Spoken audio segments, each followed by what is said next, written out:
ہمارے ہاں بد کلامی پر اتنی زیادہ جرأت ہو گئی ہے اور دلیر ہو گئے ہیں لوگ کہ آپسی معاملات تو درکنار رہ گئے، وہ تو ہیں ہی ہیں، ان میں ایک دوسرے کے خلاف جرأت کر لیتے ہیں۔ آپ یہ اندازہ فرمائیے کہ اللہ اور اس کے رسول کے خلاف، اولیاء اللہ کے خلاف، بزرگان دین کے خلاف، علماء امت کے خلاف، ماں باپ کے خلاف لوگ اتنے جری ہیں کہ زبان کی تیزی یہاں استعمال کرتے ہیں، حالانکہ اللہ اور اس کے رسول کی بارگاہ میں یہ عادت بالکل بھی پسندیدہ نہیں ہے۔ حضور پر نور سید العالمین صلی اللہ علیہ وسلم نے زبان کی حفاظت کے سلسلہ میں قولا و عملا، یعنی ارشاد فرما کر اور خود عمل کر کے کیسے اظہار فرمایا اور صحابہ کرام کا اسوہ کیا ہے۔ میں چند ایک چیزیں یہ آپ کے سامنے رکھتا ہوں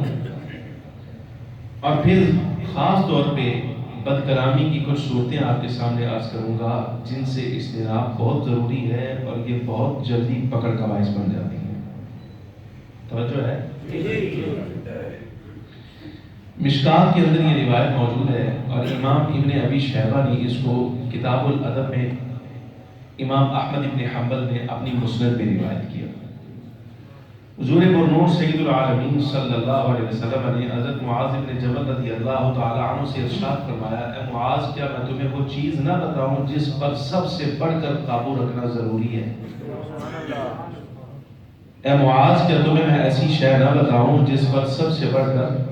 قابو رکھنا ضروری ہے؟ یا رسول اللہ کیوں نہیں، ضرور ارشاد فرمائیے۔ حضرت امام الانبیاء صلی اللہ علیہ وسلم نے اپنے دست اقدس کے ساتھ زبان کی طرف ارشاد فرمایا، اشارہ فرمایا اور فرمایا اس کو سب سے زیادہ قابو رکھنا چاہیے، اس کو سب سے زیادہ قابو رکھنا چاہیے۔ حضرت معاذ بن جبل رضی اللہ تعالیٰ عنہ نے ازرہ تعجب عرض کیا، یا رسول اللہ صلی اللہ علیہ وسلم، جو کچھ ہم کلام کرتے ہیں، جو ہم بولتے ہیں، کیا ہماری باتوں پر بھی ہماری پکڑ ہو جائے گی؟ کیا ہم باتیں کرتے ہیں، جو کچھ کلام کرتے ہیں، کہ اس کلام پر بھی ہماری گرفت ہو جائے گی؟ حضور پرنور سید العالمین صلی اللہ علیہ وسلم نے ارشاد فرمایا، ثقلت کا امک یا معاذ، اے معاذ تمہاری ماں تم پر روئے۔ یہ کلمہ تھا جو عرب بسا اوقات کہہ دیا کرتے تھے تنبیہ کے لیے، توجہ دلانے کے لیے۔ اے معاذ تیری ماں تجھ پر روئے، کائنات میں کوئی چیز ایسی ہے ہی نہیں زبان کی کھیتی کے علاوہ کہ جس کے سبب سے قیامت کے دن لوگوں کو اوندے منہ کر کے جہنم میں ڈال دیا۔ سب سے زیادہ شہر، سب سے زیادہ حضور نے ارشاد فرمایا صلی اللہ علیہ وسلم، قیامت کے دن جس وجہ سے لوگوں کو جہنم میں اوندے منہ، الٹا منہ کر کے پھینکا جائے گا، حضرت امام الانبیاء صلی اللہ علیہ وسلم نے ارشاد فرمایا وہ زبان نہ دے۔ آپ اندازہ فرمائیے، بعض روایات میں یہاں تک آتا ہے کہ جب دن چڑھتا ہے نا، بندے کو تو محسوس نہیں ہوتا اس کی غفلت اور سستی کی وجہ سے، جب دن چڑھتا ہے تو بعض روایات میں آتا ہے جسم کے سارے اعضاء ہاتھ باندھ کے اس کے سامنے کھڑے ہوتے ہیں، زبان پر کہ تو سارا دن قابو میں رہنا، اگر تو قابو میں رہی تو ہم درست رہیں گے، اگر تو ٹیڑھی ہو گئی تو ہم بھی ٹیڑھے ہو جائیں گے، ہمارا نقصان ہو جائے گا۔ یہ اعضاء کا طریقہ ہے زبان کے ساتھ گفتگو کرنے کا۔ بلکہ آپ اندازہ فرمائیے، حکماء میں سے بعض افراد کہتے ہیں، آپ اندازہ فرمائیے کہ انسانی جسم میں کوئی عضو ایسا نہیں ہے کہ جس کو اللہ رب العالمین جل وعلا نے اتنے حصار اور اتنی حفاظت میں رکھا ہو سوائے زبان کے، کہ اللہ نے اس کے لیے دانتوں جیسی سختی والی چیز، اور وہ بھی 32 کی تعداد میں، وہ اس کی حفاظت کے لیے مقرر کیا اور اس کو دانتوں کے پیچھے رکھا تاکہ یہ محفوظ رہے، یہ خاموش رہے۔ یہ اس کی حفاظت ہے۔ آقا دو عالم نبی محتشم صلی اللہ علیہ وسلم نے ارشاد فرمایا، خالد ابن عمران کہتے ہیں، ان النبی صلی اللہ علیہ وسلم امسک لسانہ طویلا، حضور نے بہت دیر تک اپنی زبان کو پکڑے رکھا، ثم ارسلہ، پھر چھوڑ کر ارشاد فرمایا، اتخفف علیکم ھذا، اتخفف علیکم ھذا، مجھے تم پر اسی کا خوف ہے، مجھے تم پر اسی کا خوف ہے۔ حضور نے یہ 2 مرتبہ ارشاد فرمایا، اور پھر یہ حضور نے ارشاد فرمانے کے بعد یہ عمل ہے حضور کا، ارشاد فرمایا ایسے زبان کو پکڑے رکھا، زبان کو پکڑ کر. دیکھیں امام الانبیاء صلی اللہ علیہ وبارک وسلم جس زبان سے سوائے حق کے کچھ اور نکلتا ہی نہیں، حضور تعلیم امت کے لیے فرما رہے ہیں دیکھو کہ یہ تو وحی کی زبان ہے نا، یہ ترجمان وحی زبان ہے، لیکن امام الانبیاء صلی اللہ علیہ وسلم تعلیم امت کے لیے، امت کو بتانے کے لیے کہ ہر شخص کی زبان کا تو یہ مرتبہ نہیں، اس میں عامی لوگ بھی ہیں، عوام بھی ہیں. تو فخر عالم نور مجسم صلی اللہ علیہ وسلم نے اپنی زبان پکڑ کر طویل عرصہ تک ارشاد فرمایا مجھے تم پر اس کا خوف ہے، مجھے تم پر اس کا خوف ہے. فرمایا یرحم اللہ عبدا قال خیرا، اللہ رحم کرے اس بندے پر جو ہمیشہ بھلی بات کہتا ہے تو اللہ اس بھلی بات کی وجہ سے اس کو فائدہ دیتا ہے، یا بری بات کہنے سے خاموش رہتا ہے تو اللہ اس خاموشی کی وجہ سے اس کو سلامتی عطا فرماتا ہے. یعنی دو چیزیں حضور نے یہاں پابند کر دیا ہے زبان کے حوالے سے. فرمایا اگر کوئی بندہ بات کرنا چاہتا ہے تو اچھی بات کہے، مگر نہ اس کو چاہیے بری بات کہنے سے خاموشی اختیار کرے. اچھی بات کہے گا تو اللہ تبارک و تعالیٰ نفع اور فائدہ عطا فرمائے گا، ثواب بدلہ اچھی جزا عطا فرمائے گا. اور بری بات کہنے سے اگر خاموش رہتا ہے تو زبان اس کی سلامت رہے گی، یہ خود محفوظ و سالم رہے گی. یہ دو چیزیں حضور اکرم صلی اللہ علیہ وسلم نے مقرر فرمائی ہیں. حضرت عبداللہ ابن عباس رضی اللہ تعالیٰ عنہ کو دیکھا گیا. آپ ان ارشادات عالیہ سے ذرا اندازہ فرمائیے کیا آباب ہیں صحابہ کرام رضی اللہ تعالیٰ عنہ مجمعین کی پاکیزگی اور صفا کی. حضرت عبداللہ ابن عباس رضی اللہ تعالیٰ عنہ کو بین الرکنین دیکھا گیا کہ آپ حجر اسود اور مقام رکن یمانی کے درمیان کھڑے ہیں. حجر اسود اور رکن یمانی کے درمیان آپ کھڑے ہیں اور وہاں آپ نے اپنی زبان کو پکڑ رکھا ہے اور اس کو تنبیہ کر رہے ہیں. کیسے؟ ارشاد فرمایا ویحک تیرا بھلا ہو جائے، ویحک کلمہ رحمت تیرا بھلا ہو جائے، قل خیرا ہمیشہ اچھی بات کہا کر فائدہ ہوگا، مگر نہ خاموش رہا کر سلامتی رہے گی، محفوظ رہے گی. بہت دیر تک ایسے پکڑے رکھا اس کو. جو اب آپ دیکھنے والے تھے آپ کے شاگردوں میں سے یا اور حضرت عبداللہ ابن عباس رضی اللہ تعالیٰ عنہ، آپ علمی اعتبار سے، عملی اعتبار سے، ولایت کے اعتبار سے، عند اللہ قرب کے اعتبار سے آخر بڑی شخصیت ہے. حضور اکرم صلی اللہ علیہ وسلم کے چچا زاد ہیں، صحابی رسول ہیں، ترجمان قرآن ہیں، مفسرین قرآن کے سردار ہیں، آقا ہیں، اتنے بڑے عالم. تو جس وقت آپ کو دیکھا گیا کہ حجر اسود اور رکن یمانی کے درمیان کھڑے ہو کر اپنی زبان کو ہی تنبیہ کر رہے ہیں، حالانکہ صحابی رسول کے بارے میں یہ تو گمان بھی نہیں کیا جا سکتا کہ وہ اس طرح کی کو بات کہیں جو ان کے لیے وبال جان بن جائے. وہ تو سرکار کے تربیت یافتہ ہیں، اور جو حضور کا تربیت یافتہ ہوگا جناب والا اس کو کون سی ایسی کو بات رہ گئی. لیکن آپ دیکھیے نا عین کعبہ معظمہ کے اندر کھڑے ہو کر اگر ابن عباس جیسا عالم آدمی، بڑا آدمی اور ولی اللہ جس کی ولایت میں شک کوئی نہیں، اگر وہ اس طرح کا رویہ اختیار فرماتا ہے تو آپ اندازہ کیجیے کہ مکہ مکرمہ بیت اللہ شریف میں کتنے لوگوں کو کھڑے ہو کر ابن عباس جو ہیں وہ تنبیہ کر رہے ہیں اور ان کو نصیحت کر رہے ہیں. جس وقت دیکھنے والوں نے دیکھا تو پوچھ لیا، کہا کہ آپ نے یہ عمل کیوں کیا، ایسا کیوں کرتے ہو؟ فرمایا مجھے یہ خبر پہنچی ہے، مجھے یہ خبر پہنچی ہے. فرمایا ان العبد ليس هو على شيء من جسده احنق منه على لسانه. فرمایا مجھے یہ خبر پہنچی ہے، یہ روایات پہنچی ہے کہ بندے کے سارے جسم میں اللہ رب العالمین جل وعلا کے غضب کا سبب کوئی ایسا عضو نہیں ہے جتنا زیادہ اللہ کو جلال دلانے والا یہ بندے کی زبان ہے. اللہ کو اگر سب سے زیادہ جلال آتا ہے نا کسی وجہ سے، حضرت ابن عباس رضی اللہ تعالیٰ عنہ فرماتے ہیں اس زبان کی وجہ سے آتا ہے. لہذا اس کو پابند رکھنا چاہیے.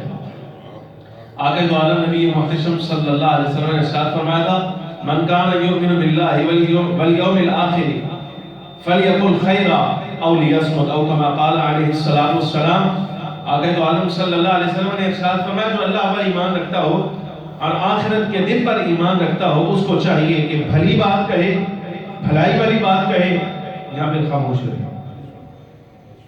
یعنی آپ اندازہ فرمائیے کہ اگر ہمیشہ جس کی زبان سے اچھی بات نکلتی ہو یا وہ خاموشی اختیار کرتا ہو تو امام الانبیاء صلی اللہ علیہ وسلم ضمانت دے رہے ہیں کہ یہ بندہ اللہ پر بھی ایمان رکھتا ہے اور قیامت کے دن اٹھائے جانے پر بھی ایمان رکھتا ہے. یعنی آپ دیکھیے یہاں حضور اکرم صلی اللہ علیہ وسلم نے شرائط ذکر فرمائی ہے دو چیزیں، یعنی بھلی بات کہنے کے اعتبار سے یا خاموشی کے اعتبار سے حضور نے جو وصف بیان فرمائے وہ ایسے شخص کے لیے فرمایا من کان یؤمن باللہ والیوم الآخر،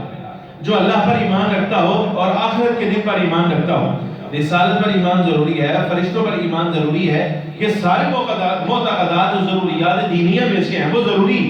لیکن حضرت امام الانبیاء صلی اللہ علیہ وسلم نے خاص طور پر جو ذکر فرمایا نا وہ آخرت کے دن کا، کہ جو اللہ پر ایمان رکھتا ہے اور آخرت کے دن پر ایمان رکھتا ہے۔ کیوں؟ جب بندے کی نظر آخرت کے دن پر جاتی ہے نا کہ مجھے قیامت کے دن حساب دینا ہے، تو وہ اپنے الفاظ کی بڑے تول کر نکالتا ہے، اس لیے کہ قیامت کے دن جب بارگاہ الہی میں کھڑا کیا جاؤں گا تو ان اعمال کا، ان اقوال کا جو منہ سے نکالی ہیں جو باتیں، ان کا بھی حساب دینا پڑے گا۔ بھئی یہ کیوں کہا تھا، کس کو کہا تھا، کیسے کہا تھا، کس لیے کہا تھا، تو بارگاہ الہی میں ان کا حساب دینا پڑے گا۔ فرمایا جس بندے کی توجہ آخرت کے دن پر ہے، حساب کتاب پر ہے، یا تو ہمیشہ بھلی بات کہے گا یا پھر خاموشی اختیار فرمائے گا، تیسری اس کے لیے کوئی راہ نہیں۔ حضرت عبداللہ ابن مسعود رضی اللہ تعالیٰ عنہ کا ارشاد ہے، مجھے پڑھ کے بڑا مزہ آیا، آپ ذرا اس کا لطف لیجئے گا۔ بس یہ ہمارے ہاں عدالتوں میں جس وقت جرم جاتا ہے نا کسی کا، تو وہاں کوئی بندہ قتل کر کے آیا ہے، کوئی چوری کر کے آیا ہے، کوئی کسی کا حق مار کے آیا ہے، تو کسی کو 1 مہینے کی سزا دیتے ہیں، کسی کو 6 مہینے کی سزا، کسی کو تہمت قید کر دیا جاتا ہے۔ حضرت عبداللہ ابن مسعود رضی اللہ تعالیٰ عنہ کا ارشاد سنیے، آپ فرماتے ہیں واللہ لا الہ غیرہ، فرمایا اللہ کی قسم جس کے سوا کوئی معبود نہیں، ساری روئے زمین پر اگر سب سے بڑھ کر کوئی شے حقدار ہے کہ اس کو پابند سلاسل کیا جائے، اس کو تھانے میں بند کر دیا جائے، فرمایا پوری روئے زمین پر زبان سے زیادہ اس چیز کی کوئی حقدار۔ یعنی طویل عرصہ کے لیے اگر کسی شہر کو تھانے میں بند کرنا ہو نا تو فرمایا زبان کو بند کرنا چاہیے۔ یہ صحابی رسول حضرت عبداللہ ابن مسعود رضی اللہ تعالیٰ عنہ کا ارشاد گرامی ہے۔ آقا دو عالم صلی اللہ علیہ وسلم نے ارشاد فرمایا بندہ جس وقت کلام کرتا ہے نا تو اللہ رب العالمین جل وعلا اس کی زبان کے قریب ہوتا ہے، لہٰذا بندے کو چاہیے اللہ سے ڈرے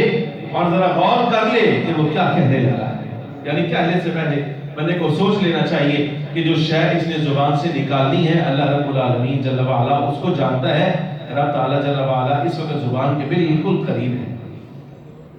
یہ آخری ارشاد ہے، اس سے میں نے آگے بڑھنا ہے یہاں سے تاکہ موضوع آگے بڑھے۔ حضرت عبداللہ ابن عمر رضی اللہ تعالیٰ عنہ فرماتے تھے کہ ہم میں سے ہر شخص کو بڑی یہ چاہت ہوتی ہے کہ اس کا چہرہ صاف رہنا چاہیے، اس کے پاؤں صاف ہونے چاہیے، ہاتھ صاف ہونے چاہیے، اس کا سر، کان، اس کی زبان، ہر چیز صاف ہونی چاہیے، طہارت کے ساتھ رہنا چاہیے، پورا جسم پاک صاف ہونا چاہیے، لباس اچھا ہونا چاہیے، گاڑی اچھی ہونی چاہیے، سواری اچھی ہونی چاہیے، گھر بار اچھا ہونا چاہیے۔ حضرت عبداللہ ابن عمر رضی اللہ تعالیٰ عنہ فرماتے ہیں مسلمان کو اگر سب سے زیادہ ضرورت کسی شے کو پاک کرنے کی ہے نا، سب سے زیادہ پاک کرنے کی تو فرمایا اس کو اپنی زبان کو پاک کرنا چاہیے، اس کو چاہیے اپنی زبان کو سب سے زیادہ پاک رکھے۔ جتنا بندہ اپنے چہرے کو، ہاتھ پاؤں کو صاف رکھنے کی کوشش کرتا ہے، حضرت عبداللہ ابن عمر صحابی رسول فرماتے ہیں فرمایا چاہیے اس سے بھی زیادہ اپنی زبان کو پاک رکھنے کی کوشش کرے۔ یہ سعادات عالیہ ہیں، لیکن دیکھیے یہ ساری باتیں اس قدر تاکیدی احکام آ گئے، لیکن ہمارے ہاں لوگ جس وقت بد کلامی پر اترتے ہیں نا تو جرت ایسی چیزوں پر کرتے ہیں کہ جس پر جرت کرنے کی وجہ سے، دلیری دکھانے کی وجہ سے، احکام شرع کی خلاف ورزی کرنے کی وجہ سے اللہ تبارک و تعالیٰ جل وعلا کی پکڑ بھی سب سے پہلے آتے ہیں۔ مثلا یہ ہمارے ہاں طور طریقہ بن گیا کہ اولیاء کرام پہ، بزرگان دین پر بد کلامی کرنی ہے، تبرہ کرنا ہے، ان کے بارے میں بری بات کہنی ہے، حسن ظن نہیں رکھنا، حتیٰ کہ وہ اولیاء کرام علیہ الرضوان جو اس دنیا سے رخصت ہو گئے ان کے بارے میں، مثلا دادا صاحب رحمۃ اللہ علیہ، عبداللہ شاہ عباس قلندر رحمۃ اللہ علیہ، بزرگان دین کے بارے میں جرت کرنا، یہ کتنا بڑا جرم ہے، کتنا بڑا جرم ہے۔ آپ اندازہ فرمائیے، ایک تو ہے کہ زبان بد کلامی میں کھولنا، اور دوسرا ایسے لوگوں کے لیے جن کو اللہ رب العالمین جل وعلا نے اپنا مقرب بنا دیا۔ آپ اندازہ فرمائیے لوگ اس طرح کی، آپ آگے ہیں یہ نظر آتے ہیں سارے ویڈیوز اور یہ وہ اس طرح کی چیزیں، بلکہ عوام الناس میں بھی پھرتے ہوئے ایسے لوگ نظر آتے ہیں۔ کوئی دادا صاحب رحمۃ اللہ علیہ پر اعتراض کرتا ہے کسی حوالے سے، کوئی دادا نہیں کہنا چاہیے، کوئی حضرت غوث پاک رضی اللہ تعالیٰ پر اعتراض کرتا ہے، اتنی کرامات تم ان کی بیان کرتے ہوئے کیسے ہو سکتا ہے، صحابہ کی اتنی کرامات کوئی نہیں تھی، ان کی اتنی کرامتیں کہاں سے آ گئیں۔ یہاں حضرت شیخ عثمان مروندی رحمۃ اللہ علیہ، معروف لال شاہ عباس قلندر علیہ الرحمہ، ان کے بارے میں اعتراضات کرنے والے، بھئی یہ قلندر کیا ہوتا ہے، فلان ہے، فلان ہے، کوئی مجذوبوں کے بارے میں بد کلامی کرتا ہے، کوئی کچھ کوئی کچھ۔ حالانکہ آپ یہ یاد رکھیے گا، ہمیشہ یہ جملہ یاد کر لیجیے، ایمان اللہ تبارک و تعالیٰ جل وعلا کی عطا ہے۔ کیا ہے؟ اللہ کی عطا۔ ایمان کیا ہے؟ اللہ کی عطا۔ اور رب تعالیٰ جل وعلا بہت غالب ہے، بہت انتقام لینے والا ہے، بڑا غیرت والا ہے۔ اگر اس کے سنگیوں کے بارے میں کوئی بندہ جرأت کرے نا تو اللہ سب سے پہلے جو شے لیتا ہے وہ ایمان ہی لیتا ہے۔ ایسے بندے کے بارے میں خدشہ ہوتا ہے کہ معاذ اللہ ثم معاذ اللہ، اس کو توبہ کی توفیق نصیب نہیں ہوتی۔ جملہ میں حدیث پاک پڑھنے لگا ہوں اس مسئلے پر۔ دیکھیں، ایک تو بندہ بد کلامی کر رہا ہے اور دوسرا کار کن کے بارے میں رہا، اولیاء اللہ کے بارے میں۔ اچھا، اسی طرح علماء کے بارے میں وہ مسئلہ ہو گیا، کوئی خود کام کر بیٹھے، اب جب شرع کا حکم پوچھا کسی مفتی سے، مرضی کا جواب نہیں ملا تو اس پر تبرہ کرنا شروع کر دیا، بھئی تو ہے ہی ایسا، یہ تو فلانا ہے، یہ تو ایسا ہے، یہ ویسا ہے۔ یہ بھی بات اسی طرح آتی ہے، علماء نے منع کی ہے، مشائخ منع کرتے ہیں، فقہاء فرماتے ہیں اگر کوئی بندہ کسی عالم کو اس حیثیت سے اس کی تحقیق کرے کہ یہ عالم ہے تو اندیشہ ہے کہ بندہ دائرہ اسلام سے خارج ہو جائے۔ یہ فتویٰ ہے فقہاء کا کہ اگر کوئی بندہ عالم کی بحیثیت عالم، اس کو پتہ ہے کہ یہ علم والا ہے، اس کو اللہ نے علم دیا ہے، پھر اس کی تحقیق کرتا ہے، اس کی بے ادبی کرتا ہے، اس کی گستاخی کرتا ہے، اس کے خلاف جرأت کرتا ہے، تو ایسے شخص کے بارے میں اندیشہ ہے کہ یہ دائرہ اسلام سے خارج ہو جائے گا، بے ایمان ہو جائے گا۔ ان کو باہر بھیجیں فون سننے کے لیے، باہر بھیجیں۔ گزارش سمجھ آ رہی کہ نہیں؟ اچھا، یہ میں حدیث پاک آپ کے سامنے پڑھنے لگا ہوں ابن ماجہ کی۔ مسجد میں داخل ہوا کریں نا تو اپنے موبائل باہر چھوڑ کے آیا کریں۔ ہفتے میں ایک دن جمعہ پڑھنا ہوتا ہے، وہ بھی ساتھ اتنے حضرات جو ہیں وہ آپ جنجل لے کے آتے ہیں، یہ بات خلاف ورزی ہے، اچھی بات نہیں ہے۔ آئندہ اگر کسی کو دیکھا نا موبائل استعمال کرتے ہوئے تو مسجد سے باہر نکال دوں گا۔ یہ خیال کیا کریں، یہ ہماری درسی کلاس ہے اور آپ سارے ہم سمجھیں کہ یہ نہیں کہ ہم کو مدرس بن بیٹھے، ہمیں یہاں بزرگ بیٹھے ہیں جنہوں نے مدرس بنا کر بٹھایا ہے، کہ ہماری جیب میں دو ہوتے ہیں، پھر ہمیں بھی اجازت دیں اگر آپ ہمارے سامنے بیٹھ کر اس طرح فون سن لیتے ہیں تو ہمیں بھی اجازت دیں، تقریر چھوڑ کے ہم بھی دونوں موبائل کام کو لگا لیتے ہیں، آپ سے زیادہ ہم مصروف ہیں۔ گزارش سمجھ آ رہی کہ نہیں آ رہی؟ مسجد میں داخل ہونے سے پہلے چاہے آپ پنجگانہ نماز کے لیے آئیں یا جمعہ کے لیے آئیں، اپنا موبائل یہاں تو باہر چھوڑ کے آیا کریں یا اس کو بند کر کے اندر آیا کریں۔ آئندہ کے بعد کوئی بندہ مسجد کے اندر فون سنتا ہوا نظر نہ آئے، بس یہ خیال کیجیے گا، یہ سخت آرڈر ہے اور اس پر اسی طرح پابندی ہونی چاہیے، وگرنہ اگر خلاف ورزی ہوگی نا دوبارہ تو یہاں بندے مقرر کروں گا، موبائل ضبط کر لوں گا اور پھر واپس نہیں کروں گا جرمانے کے طور پر، خیال کیجیے گا۔ میں گزارش یہ کر رہا تھا آپ کے سامنے کہ بندہ بد کلامی پہ جس وقت جرأت کرتا ہے تو یہ بھی نہیں دیکھتا تاکہ معاذ اللہ ثم معاذ اللہ، بعض تو ایسے ہیں صحابہ کرام علیہ الرضوان پر جرأت کرتے ہیں، کچھ بے ایمان ایسے ہیں جو اہل بیت کرام علیہ الرضوان پر تبرہ کرتے ہیں، معاذ اللہ ثم معاذ اللہ۔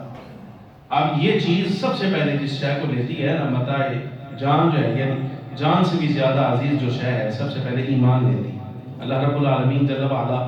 ایسے بندے کے پاس، مثلا کوئی بندہ حضرت سیدنا صدیق اکبر رضی اللہ تعالیٰ عنہ پر تبرہ کرتا ہے، ان کے بارے میں بے ادبی کرتا ہے، تو سمجھیے ایمان نام کی شے ہے ہی نہیں کوئی۔ حضرت فاروق اعظم، عثمان غنی، مولا علی شیر خدا رضی اللہ عنہ مجمعین کے بارے میں اگر کوئی اس طرح کی بات کرتا ہے تو سمجھیے ایمان نام کی چیز کوئی نہیں۔ علی حاضر قیاس اسی طرح تابعین کے بارے میں، امام اعظم ابو حنیفہ کے بارے میں، امام شافعی کے بارے میں، امام احمد بن حنبل کے بارے میں، امام مالک کے بارے میں، ائمہ اربعہ، فقہاء اعظام، امت کے علماء، حضور غوث پاک شیخ عبد القادر جیلانی کے بارے میں یا دادا صاحب رحمۃ اللہ علیہ کے بارے میں اور بزرگان دین کے بارے میں اسی طرح کی بے ادبی کرتا ہے تو رب تعالیٰ جل وعلا کے ساتھ اعلان جنگ کر رہا ہے۔ میں حدیث پڑھنے لگا ہوں آپ کے سامنے، دیکھیے گا ذرا۔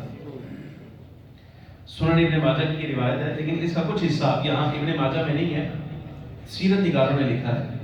حضرت معاذ بن جبل رضی اللہ تعالیٰ عنہ کو جب حضور نے یمن کا گورنر مقرر کیا نا تو آپ کو بھیجنے وقت فرمایا معاذ سواری پر سوار ہو گئے۔ حضرت معاذ بن جبل رضی اللہ تعالیٰ عنہ سواری پر بیٹھے تو حضور اکرم صلی اللہ علیہ وسلم ان کے ساتھ ساتھ پیادہ چلنے لگے، پیدل۔ فرمایا کچھ نصیحتیں ہیں معاذ، ان کو یاد رکھنا، کام آئیں گی زندگی میں۔ کچھ حضور نے تربیت فرمائی، لیکن ان تربیتوں سے سب سے پہلا جملہ حضور کا یہ تھا، معاذ ذرا خیال کرنا، یہ تمہاری اور میری آخری ملاقات ہے۔ اب جب تم مدینہ منورہ آؤ گے تو ہم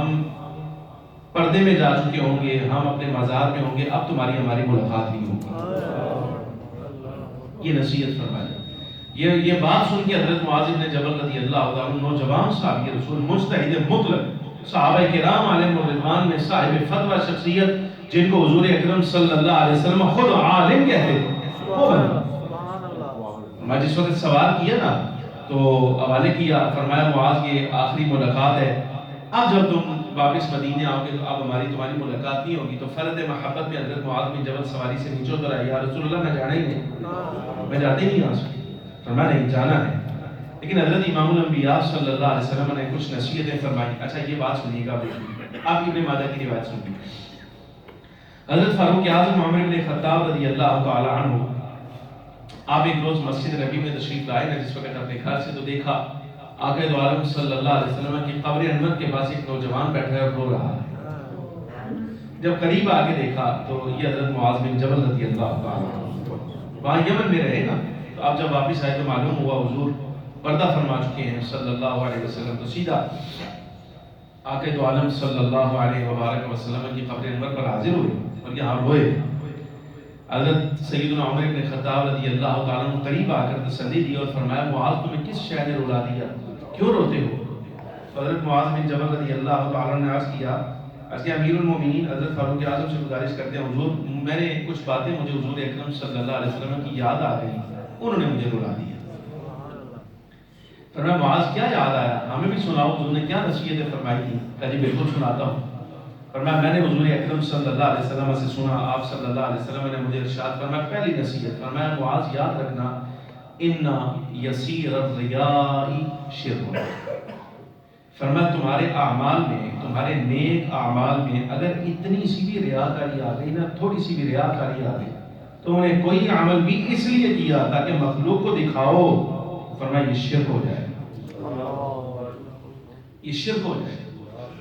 سمجھا رہے کہ شرک کیسے ہوگا؟ اس لیے کہ مثال کے طور پہ اگر کوئی بندہ نماز بہت زیادہ اس لیے پڑھتا ہے تاکہ لوگ دیکھیں،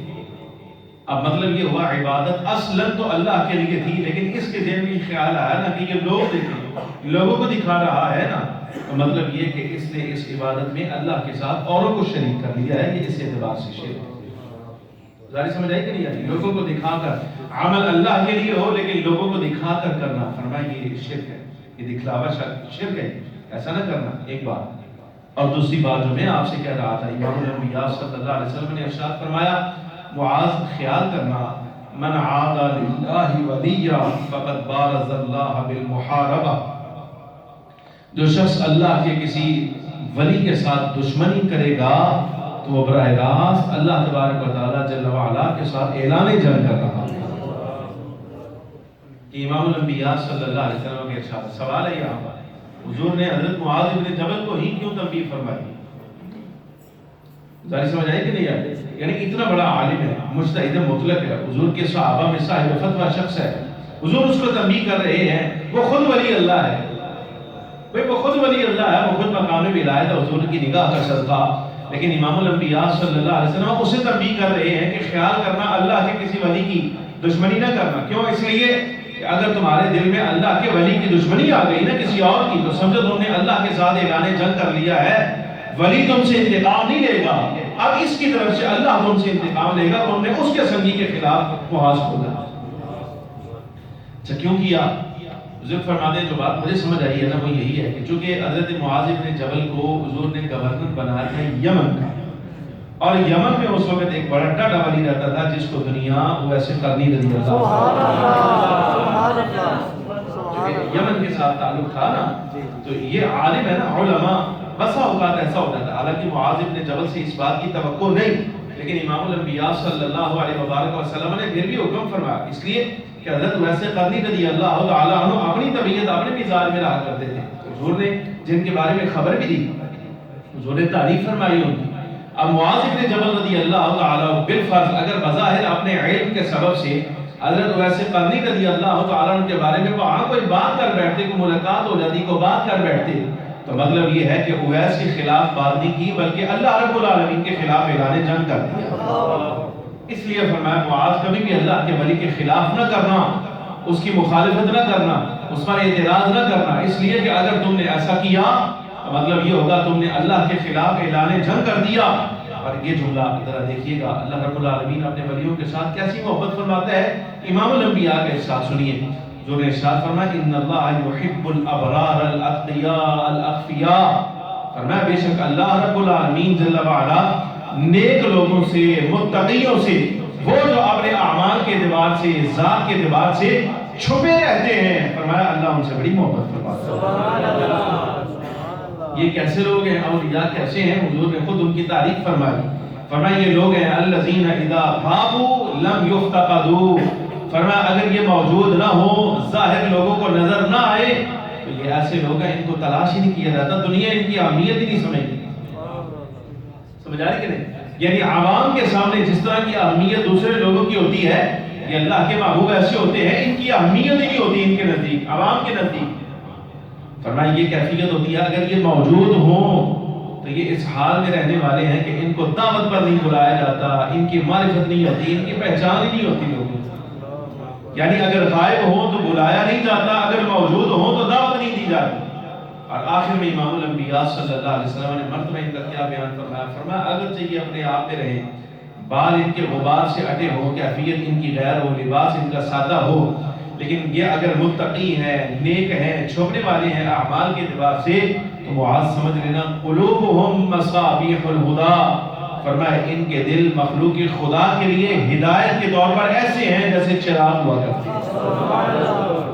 جس طرح مثال کے طور پر حضور ارشاد فرماتے ہیں، معنی یہ ہے اس حدیث پاک کا، جس طرح چراغ لے کر بندہ اپنی مطلوبہ شے پا لیتا ہے، فرمایا ان کی اللہ کے ہاں عزت ایسی ہے اگر کوئی ان کے قریب آ جائے تو ان کا قلب لوگوں کے لیے، عوام کے لیے ہدایت تلاش کرنے کے لیے چراغ ثابت ہوا کرتا ہے۔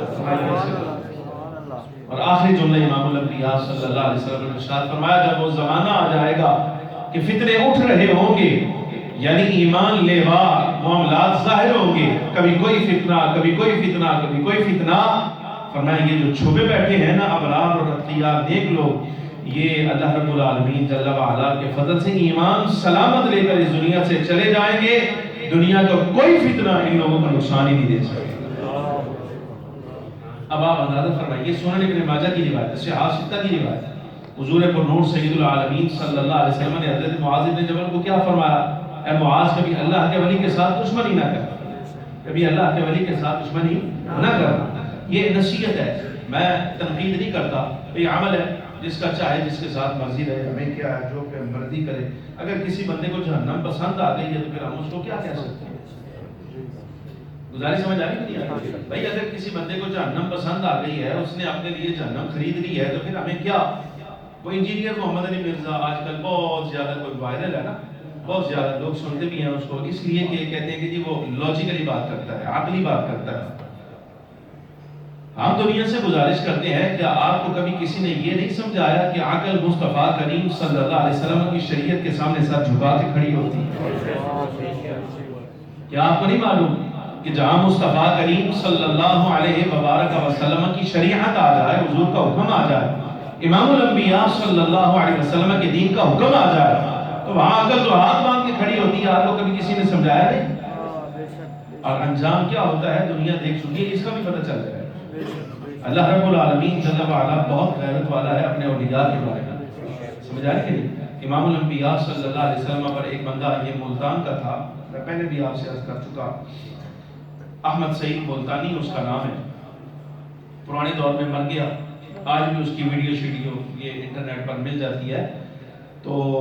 اس کی زبان اتنی لمبی تھی، ایک اس کی اور ایک یہ پنڈی کے راجہ بازار میں تھا، 1979 کے اندر وہ مرا، شاید 79 میں، غلام اللہ خان، لوگ اس کو شیخ القرآن کہتے تھے، اتنی لمبی داڑھی تھی اس کی، دستار بھی باندھا تھا سب، لیکن حضرت امام الانبیاء صلی اللہ علیہ وسلم کے خلاف جرأت کرتا تھا، کیا کہتا تھا؟ کہتا حضور آپ جیسے، اس طرح حضور کے دو کان ہیں، ہمارے بھی دو کان ہیں، جس طرح ہماری ناک ہے ایسے حضور کی بھی ناک ہے، اس طرح ہماری زبان ہے حضور کی بھی زبان ہے، حضور ہم جیسے۔ ایک طبقہ ان کا یہ ہوتا تھا، اور دوسرا امام الانبیاء صلی اللہ علیہ وسلم کے بارے میں یہ جملہ عام تھا کہ اگر تم کہتے ہو باقی حضور اپنی قبر انور میں زندہ ہے، معاذ اللہ، اندازہ فرمائیے ضرورت ہے، کہتا تھا کہ ابھی پھر حضور کے روضہ انور کو کھولو، حضور کی قبر کھولی جائے، اگر حضور زندہ ہیں تو میں امام الانبیاء صلی اللہ علیہ وسلم کے جسد مبارک پر جا کے ایسے دبا کے اذیت دیتا ہوں، دیکھتے ہیں حضور کو اذیت ہوتی ہے۔ تو جب یہ احمد سعید ملتانی مرا ہے تو جناب والا یہ مماتیوں کے ساتھ، دیوبندی مذہب کے ساتھ اس کا تعلق تھا، جو دوسرا گروپ تھا ان کا مماتی، مماتی ٹولے میں سے تھا. تو جب مرا ہے تو اس کی قبر سے قبرستان والوں نے سنا، جو قریب قریب کے لوگ تھے انہوں نے سنا اس بات کو، جناب قبر سے کتے بھونکنے کی آواز آ رہی، لوگوں نے سنی اور وہ لوگ آج بھی زندہ ہیں. اور مولوی غلام اللہ خان جس وقت مرا ہے تو اس کے بارے میں تو کہہ دیا تھا، لکھ دیا تھا، اخباروں کے اندر آ گئی، رپورٹ آ گئی کہ اس کا چہرہ دیکھنے سے لوگوں نے منع کر دیا، ڈاکٹروں نے منع کر دیا تھا اس کا چہرہ نہ کھولنا، اس کا چہرہ اگر کھولا نا تو ایسی وبا پھیلے گی، جو چہرہ دیکھے گا وہ بھی زندہ نہیں بچے گا. یہ ابھی کے واقعات ہیں، زیادہ دور نہیں گیا اس طرح کی باتیں. الطبقات الکبریٰ میں امام شعرانی رحمۃ اللہ تعالی علیہ لکھتے ہیں، فرماتے ہیں کہ شیخ محی الدین ابن العربی، شیخ محی الدین ابن العربی، لوگ ان پر بھی بڑا اعتراض کرتے ہیں، بات سمجھ نہیں آتی نا، کسی کی بات سمجھ نہیں آتی تو اپنی عقل کا قصور نہیں مانتے بلکہ اگلے بندے پر اعتراض کرتے ہیں. اولیاء اللہ کا کوئی کام بھی شریعت کے خلاف نہیں ہوتا، اگر ہو تو اللہ رب العالمین جل وعلا انہیں توبہ کی توفیق دے دیتا ہے. سبحان اللہ. ظاہر سمجھ آئے کہ نہیں آئے؟ اول تو شرع کا خلاف کرتے نہیں، لیکن اگر کبھی ہو جائے، آخر ہے نا انسان ہے، اگر کبھی خلاف شرع ہو جائے تو اللہ رب العالمین جل وعلا انہیں اس عمل پر باقی نہیں رکھتا، یعنی اس پر دوام نہیں دیتا بلکہ توبہ کی توفیق دے دیتا ہے. حضرت شیخ ابن العربی رضی اللہ تعالیٰ عنہ کا کلام ایسا ہے، ہر کس و ناقص کی سمجھ میں نہیں آتا تھا تو لوگ اعتراض کرتے تھے. حضرت امام عبد الوہاب شعرانی رحمۃ اللہ علیہ طبقات میں فرماتے ہیں کہ احمد حلبی ایک بزرگ ہوئے اس زمانے کے، کہتے ہیں ہمارے گھر کے بالکل سامنے، میرا گھر کافی اونچا تھا تو یہاں سے حضرت شیخ ابن العربی رضی اللہ تعالیٰ عنہ کا مزار نظر آتا تھا. اب بہت بڑے بزرگ ہیں شیخ ابن العربی، کبھی موقع ملا تو ان کی حالات زندگی پر میں آپ کے سامنے کچھ عرض کروں گا. تو آپ کی نا قول انور نظر آتی تھی. منکرین اولیاء میں سے کوئی شخص رات عشاء کی نماز کا وقت تھا، امام شعرانی رحمۃ اللہ علیہ فرماتے ہیں کہ نماز عشاء کے بعد جب لوگ، یعنی وہ پرانا دور تھا، 400 سال پہلے کے، تو لکھنے والے کا واقعہ انہوں نے پتہ نہیں کب کے زمانے کا لکھا ہے، کب کی واقعہ پیش آیا ہے، یعنی یہ لکھنے والا کا ہوئے تقریباً کو 450 سال پہلے کا آدمی امام شعرانی. رات کا وقت تھا، نماز عشاء کے بعد ایک بندہ آنکھ کا انگارہ دیے اس نیت سے آیا کہ میں شیخ ابن العربی کی قبر آج جلا دوں گا. احمد حلبی کہتے ہیں میں دور سے کھڑا ہو کر یہ سارا منظر دیکھ رہا تھا کہ یہ کیا کرنے لگا ہے. جیسے ہی حضرت شیخ ابن العربی رضی اللہ تعالیٰ کے قریب پہ تھوڑا سا قریب گیا، تھوڑا سا بھی دور تھا ویسے، لیکن جیسے قریب ہوا نا تو اللہ رب العالمین جل وعلا نے اسی وقت زندہ زمین میں گاڑ دیا. کہتے ہیں میں نے یہ منظر اپنی آنکھوں سے دیکھا، اللہ نے زندہ زمین میں گاڑ دیا. ہمارے رات کا وقت تھا، اس کی آل و عیال اس کو تلاش کرنے لگے. مشہور تھا کہ یہ اولیاء پر اعتراض کرتا ہے، انکار کرتا ہے، مشہور تھا زمانے میں. فرماتے ہیں کہ جب اس کے گھر والوں نے، آل و عیال نے اس کو تلاش کیا، میں نے یہ منظر دیکھا تھا. احمد حلبی کہتے ہیں کہ میں نے اس کے گھر والوں کو بتایا کہ بھائی تمہارے وہ جو منکر اولیاء، تمہارا گھر والا تھا، جو بھی بیٹا تھا تمہارا، جو بھی تھا، اس کے ساتھ یہ آج وقت فلانی جگہ پر زمین میں دھنسا دیا گیا ہے. جب وہاں سے کھدائی کی گئی تو 9 گز زمین سے نیچے جا کے صرف اس کا سر نکلا. جب سر نکلا تو لوگوں نے کہا چلو مر تو گیا ہے، زمین میں دھنسا دیا گیا، چلو یہاں سے اس کو نکال کر تدفین کرتے ہیں. جب کھدائی شروع کی نا اطراف کی، جیسے ہی نیچے ہوتے نا تو اللہ تبارک و تعالیٰ اس کو اور نیچے دھنسا دیا. مطلب کئی مرتبہ ایسا ہوا جیسے ہی نکالنے کی کوشش کرتے اور دھنسا دیا جاتا، اور دھنسا دیا جاتا. بالآخر جب انہیں پتہ چل گیا نا کہ اس کو نکالا نہیں جا سکتا، رب کی مرضی یہ ہے کہ جہاں سے نکالا نہیں جا سکتا، تو وہیں بس اس پر مٹی ڈال کے وہاں سے واپس چلے گئے. امام شعرانی نے، اچھا ابن حجر اسقلانی رحمۃ اللہ تعالی علیہ دنیا میں کون جانتا نہیں ہے، خادم الحفاظ، شیخ الاسلام امام ابن حجر اسقلانی شافعی رحمۃ اللہ تعالی علیہ، ان کے مرشد ہیں، ان کے شیخ حضرت شیخ شمس الدین حنفی رحمۃ اللہ تعالی علیہ، اپنے زمانے کا اتنا بڑا ولی ہے. اچھا ابن حجر اسقلانی شافعی ہیں اور ان کے مرشد حنفی المسلک ہیں. غیر مقلدین استنجے خانے تے لوٹے بھی جڑے نا انہوں نے بھی تھوڑا یہ سمجھنا چاہیے ہے. جس ابن حجر اسقلانی رحمۃ اللہ تعالی علیہ کی بلوغ المرام لے کر اپنے جو معمولات ثابت کرتے ہو، اس کا اپنا مرشد جو ہے وہ، یعنی جس سے اجازت یافتہ ہے ابن حجر اسقلانی رحمۃ اللہ علیہ، فرقہ یافتہ ہے، وہ حنفی المذہب ہے، شیخ شمس الدین حنفی رحمۃ اللہ علیہ. اور کیا شان اس بندے کی، آپ کو بھی حالات زندگی پڑھی ہے ان کے، ایسا جلال والا آدمی، ایسا جلال والا آدمی، اللہ رب العالمین ان پر کروڑ رحمت فرمائے. شیخ شمس الدین حنفی کو اللہ نے یہ شان عطا فرمائی کہ آپ اس علاقے میں موجود ہوتے، آپ کا مرید اگر آپ سے کو 3000 کلومیٹر بھی دور ہوتا نا تو یہاں ضرورت پڑتی اس کو آواز مارتے نا تو اس کو وہاں سنائی دیتا. اچھا یہ شان بھی اللہ رب العالمین جل وعلا نے ان کو عطا فرمائی. ان کے ہاں دسترخوان لگتا تھا، روزانہ جیسے خانقاہ میں ہوتا ہے نا لنگر لگتا ہے، یہ لنگر سے بھی کئی اعتراض ہے بھائی مانا بھائی اس لیے اللہ نے اعتراض کیا تمہارے پیٹ اس قابل ہی نہیں ہے کہ اس خانقاہ کو رزق تمہارے اندر چلے جائے، اللہ پسند ہی نہیں فرماتا۔ سمجھا نہیں کہ نہیں؟ مثال کے طور پر بندہ دادا صاحب رحمۃ اللہ علیہ کے مزار شریف کے بارے میں بتا دیا نا کہ ایسے ایسے بھائی مانا کہا کہ رفیق سویٹ والے چلو آ گئی لیا دو چار دن کھا لے جیسے بتا نا رفیق سویٹ والے ڈبا جہاں نا دادا صاحب کے مزار تو چکر وہ آ کے آتا ہے جناب والا بھائی انگلی ڈال کے نکالے ایسے بھائی مان کو نہیں سمجھ آئے گی بھائی آیا وہ بھی رفیق سویٹ سے ہے بھائی وہ کہڑا اللہ پاک نے کر لیا تھا نہیں سمجھ آئے بھائی رفیق سویٹ سے آیا ہے بٹ سویٹ سے آیا ہے تو حلال ہے جائز ہے، اگر اسی شے کو دادا صاحب رحمۃ اللہ علیہ کے دربار کا چکر لگا دیا دیکھو نا مت ماری گئی بات یہی ہوتا ہے نا۔ اللہ رب العالمین جل وعلا ایسے ہی فرماتا ہے چونکہ انتقام لینا ہے نا تو پھر سب سے پہلے اس بندے کی مت ماری کر بھائی رفیق سویٹ کا حلال ہے لیکن دادا صاحب رحمۃ اللہ علیہ تو چکر لوا لیا ہے کسی مزار شریف کو دعا کر کے چکر آتا ہے وہ جناب حرام ہوتی ہے، یہ ہوتی ہے مت ماری جاتی ہے بندے کی نا لاجک ہی نہیں رہتی، ویسے بات کرتے ہیں لاجک کی۔ اچھا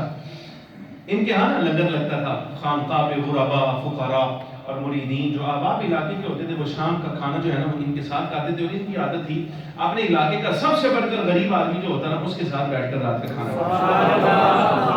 اسی دسترخوان شیخ شمس الدین حنفی رحمۃ اللہ تعالی علیہ۔ تو ہوتا یہ کہ اگر نا جس وقت آپ خانقاہ کا لنگر لگ جاتا نا تو آپ نظر دوڑاتے،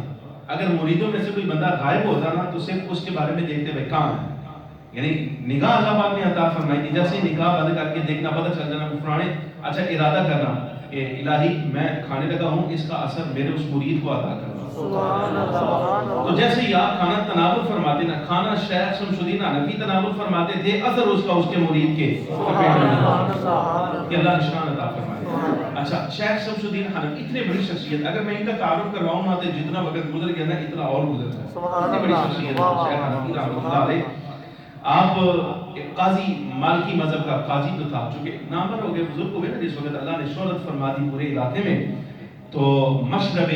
مذہب مالکیہ کے قاضی نے نا کہا کہ میں نے نا شیخ کا امتحان لینا ہے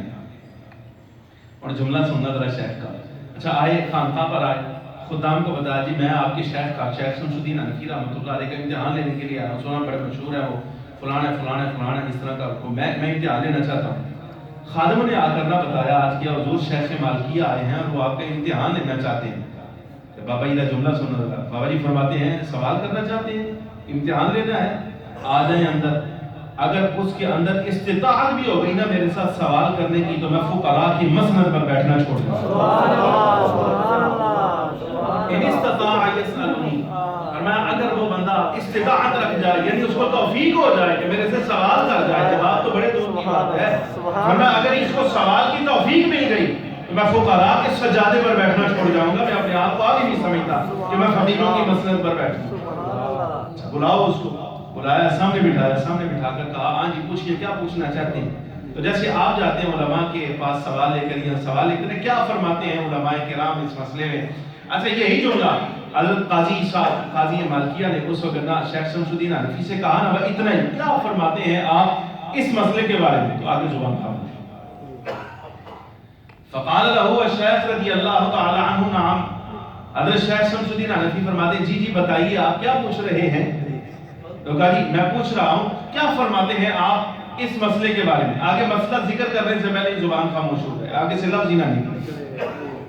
گزارش سمجھ آ رہی کہ نہیں آ رہی؟ 3 مرتبہ ایسا ہوا، اچھا 3 مرتبہ سے اضافی بھی حضرت شعرانی رحمۃ اللہ علیہ لکھتے ہیں بڑی کوشش کی سوال ہو جائے نہ کر سکے، تو خدام میں سے آگے کسی نے ہاتھ ہلا کر پوچھا کہا حضور قاضی صاحب سوال کرتے نہیں، کہا یار عجیب بات ہے سوال کرنے لگتا ہوں یاد ہوتا ہے جیسے ہی بات ختم ہوتی ہے سوال کی باری آتی ہے تو ہر شے بھول جاتی ہے، سمجھ ہی نہیں آ رہی کیا کریں، تو بعد میں جب سمجھ آئی تو اس وقت کیا کیا، یہ شعرانی کے لفظ ہیں، اپنی دستار اتار کے سر ننگا کیا،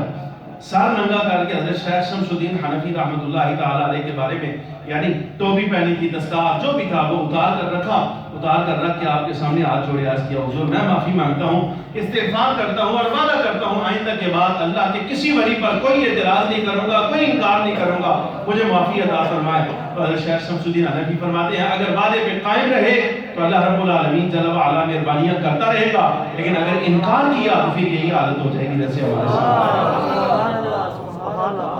یہ میرے سامنے فتاوی حدیثیہ ہے، فتاوی حدیثیہ، امام ابن حجر مکی رحمۃ اللہ تعالی علیہ، شافعی مذہب کا آدمی، شیخ الاسلام زکریا انصاری کے شاگرد کے بارے میں کہتے ہیں ابن الفارد سلطان العاشقین، ابن الفارد سلطان العاشقین اپنے زمانے کا بہت بڑا عالم، امام ابن عساکر کا شاگرد محدث، لیکن وہ طبیعت بدل گئی جب صوفیات کی لائن میں آئے تو ابن الفارد کہلائے، بہت بڑی شخصیت ہے۔ شیخ الاسلام زکریا انصاری رضی اللہ تعالیٰ عنہ اپنے زمانے کے مجدد عالم تھے، بہت بڑے عالم تھے، ابن حجر مکی کے استاد تھے۔ اچھا ان کا استاد بھائی، شیخ ابن حجر مکی کا استاد بھائی جمال الدین شیخ جو ہے وہ کہتے ہیں میرے دل میں ایسی خیال ہے، میں نے کہا یار ابن الفارد بھی کوئی آدمی، ایسی اعتراض کر دیا ابن الفارد بھی کوئی آدمی اور وہ اللہ کا ولی ہے، اعتراض کیا نا تو کہتے بس رات خواب میں کیا دیکھتا ہوں قیامت قائم ہے، ابن حجر مکی نے لکھا ہے سارا واقعہ، فتاوی حدیثیہ علماء جانتے ہیں اس کی قدر کیا ہے، جس کا حوالہ آپ کے سامنے پیش کر رہا ہوں۔ تو فرماتے ہیں رات دیکھتے ہیں کہ قیامت قائم ہو گئی ہے اور وہاں آواز دی جا رہی ہے اینا جماعت ابن الفارد، ابن فارد کا گروہ کہاں ہے، ابن فارد دے مرید کتنے نے، ابن فارد دے مرید کتنے نے، یہ آواز دی جا رہی ہے۔ جمال الدین صحابی کہتے ہیں میں آگے ہوا، میں نے کہا چلو ہم بھی گزر جاتے ہیں ان کے مریدوں میں شامل ہو کر، یعنی اب وہ آواز دی جا رہی تھی بھئی جنت میں جانے والے ہیں جو ان کے مرید وہ گزر جائیں۔ چاہیے جمال الدین جو اعتراض کرا کرتے تھے حضرت شیخ ابن الفارد پر، آگے بڑھ کر ساتھ ہونے لگے نا تو فرشتوں نے روک دیا، کہا جی تم ان میں شامل نہیں ہو، پیچھے ہٹو، تم تو اعتراض کرے، چلو پیچھے ہٹو، ہٹا دیا۔ فرماتے ہیں اچانک خواب کھلا جس وقت تو پریشانی، غم کی کیفیت، اور عالم ایسا ہے پریشان ہو گیا، نگاہ جب کھلی ہے، آنکھ کھلی تو اللہ کی بارگاہ میں توبہ کی، کبھی زندگی میں شیخ ابن الفارد کے بارے میں کوئی بات ایسی نہیں کروں گا۔ اچھا 400 سال پہلے کا وہ بندہ ہے جو انتقال کر چکا، 400 سال کے بعد ایک عالم اعتراض کر رہا تھا تو اللہ نے خواب میں اس کو یہ دکھایا، سمجھ آئی کہ نہیں آ رہی؟ اچھا جس وقت خواب کھلا تو جناب والا ابن الفارد کے بارے میں اچھا عقیدہ، اللہ تبارک و تعالیٰ کی بارگاہ میں توبہ کی کہ آج کے بعد انکار نہیں کروں گا، اچھا نظریہ رکھوں گا۔ سال گزر گئے، سال پہلے جس رات خواب دیکھا تھا این اسی سال کے بعد، یعنی پورے ایک سال کے بعد اسی رات دوسرا خواب پھر یہی دیکھتے ہیں کہ قیامت قائم ہو گئی ہے اور وہاں آواز دی جا رہی ہے ابن فارد کی جماعت کہاں ہے، اٹھیں اور جنت میں داخل ہو جائیں۔ فرمایا اب جب میں اٹھا ہوں تو فرشتوں نے مجھے کہا ہاں آج ابن فارد کی جماعت میں داخل ہے، اب روکا نہیں جائے گا، جا ان کے مریدوں میں گزر گا۔ ابن حجر مکی رحمۃ اللہ تعالیٰ اب مرزا جیسا بندہ یا اور کوئی مثال کے طور پہ اللہ معاف فرمائے کو بندہ ایسا کوئی شانوں سے کوئی خواب نہیں آتا تو ہمارے پاس اس کا بھی جواب موجود ہے، بھئی تو لانتی ایسا ہے، رب تعالیٰ جل وعلا کی چاہت ایسی ہے بچہ نے توبہ دی توفیق بھی نہیں ہوتا، اس لیے تجھے کوئی اس طرح کا منظر بھی نظر نہیں آتا، بس تیری بے ایمانی جو ہے وہ حد سے گزر گئی۔ ظاہر سمجھ آئی کہ نہیں؟ اچھا یہ تو بد کلامی کی ایک صورت ہے کہ بندہ علماء پہ اولیاء پہ سوال کرتا ہے، ایک بد کلامی کی صورت اور ہے اور وہ یہ ہے کہ ہمارے کو عزیز رشتہ دار جو اس دنیا سے گزر گئے ہیں نا ان کے بارے میں بندہ بد کلامی کرتا ہے، چھوڑو جی ان کے بارے میں کیا بات کرتے وہ تو ایسے تھے ویسے تھے۔ حضور اکرم صلی اللہ علیہ وسلم نے سختی سے منع کیا، صرف 2 حدیثیں الفاظ ان کے سنیے بس میں مکمل کرتا ہوں۔ حضرت ام المؤمنین سیدہ عائشہ عفیفہ رضی اللہ تعالی عنہ فرماتی حضور نے فرمایا لا تسبوا الاموات، جو تمہارے اعزاء رشتہ دار اس دنیا سے رخصت ہو جائیں، سنگی یار دوست چلے جائیں نا، ان کو گالی نہ دیا کرو۔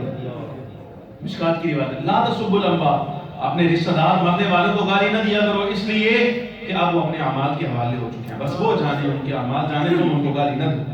اور حضرت ابن عمر رضی اللہ تعالی عنہ کی روایت میں یہاں تک کہ حضور نے ارشاد فرمایا اذکروا محاسن موتاکم، تمہارے وہ عزیز رشتہ دار جو اس دنیا سے چلے جائیں ان کی اچھائیوں کو یاد کیا کرو، وکفوا عن مصابیہم، اور ان کی برائیوں سے اپنی زبانوں کو خاموش رکھا کرو۔ انہوں نے حکم فرمایا خاموش رہا کرو، بد کلامی نہ کیا کرو۔ ظاہر سمجھ آئی کہ نہیں؟ 3 باتیں میں نے آپ کے سامنے عرض کی ہیں، زبان کی حفاظت کریں، خاموش رہا کریں، زیادہ گفتگو نہ کیا کریں، ضرورت کی بات اپنی کیا کریں بس،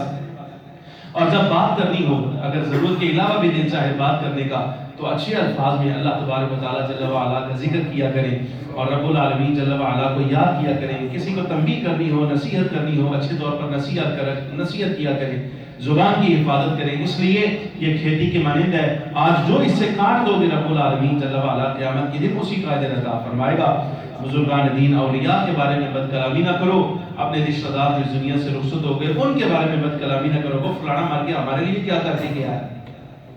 مثال کے طور پہ اور کچھ نہیں یاد آیا تو اپنی غربت تنگی جو ہے ہماری گئی نہ تو یہ کہتے تھے بس ساڑھے دادے نے ساڑھے واسطے کی کہتے ہیں آپ ماری کے ساڑھے واسطے جزاد کو نہیں چھڑ کے گیا بھی اپنی قبر دا پتہ بھی نہیں سوچا جائے قبر کتنی ہوتی ہے، اس طرح کی باتیں بھی لوگ کر دیتے، نہ حرام ایسا نہ کرو، ان کے بارے میں کوئی بری بات نہ کرو۔ دو اور تیسری گزارش آپ سے یہ ہے، ایک بات یہ بھی یاد رکھیں، والدین کے ساتھ، یہ خاص طور پہ جو نوجوان بیٹھے ہیں، مجھے یہ ماں باپ کے ساتھ بھی بد کلامی نہ کرو۔ یہ تو قرآن عزیز کا حکم ہے، قرآن کہتا ہے وَلَا تَقُل لَهُمَا اُفٍّ، ان کو اف تک نہ کہا، ان کو اف بھی نہ کہا کرو۔ صحابہ کرام علیہم الرضوان اکابر مفسرین فرماتے ہیں، فرمایا اگر اف سے بھی چھوٹا کوئی لفظ ہوتا نا ماں باپ کو تکلیف دینے والا، یہ اف سب سے چھوٹا لفظ ہے عربی ڈکشنری میں، اس سے چھوٹا لفظ کوئی نہیں ہے۔ ماں باپ کو تکلیف پہنچانے کے اعتبار سے اف بھی کہہ دیا، اس سے چھوٹا کوئی لفظ نہیں۔